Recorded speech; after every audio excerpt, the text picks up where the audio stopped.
Ça commence par un pas de danse avec son modèle. Ça n'est pas tous les jours qu'il réalise une œuvre monumentale. Dans son atelier qui lui a semblé tout à coup un peu étroit, Jean-Marc Depas rappe, cisèle sans relâche.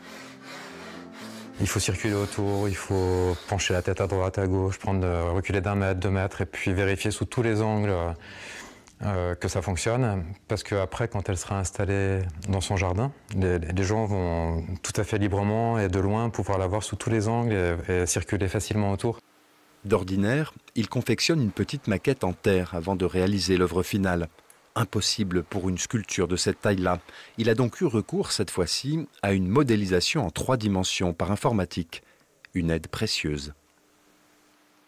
Avec cette modélisation de la forme aboutie, on est déjà très avancé quand on passe à l'étape suivante. C'est une facilité énorme de pouvoir utiliser ces techniques.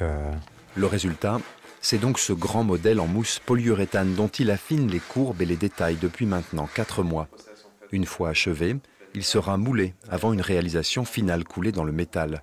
Cette œuvre, une farandole de femme, est une évocation des 4 saisons.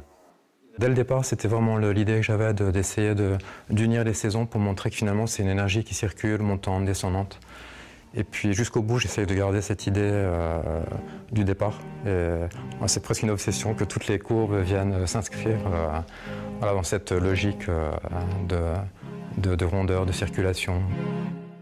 La sculpture prendra bientôt place dans le jardin d'un château en région parisienne, après un transport en camion que l'artiste auscultera avec le même soin qu'il a mis à confectionner son œuvre.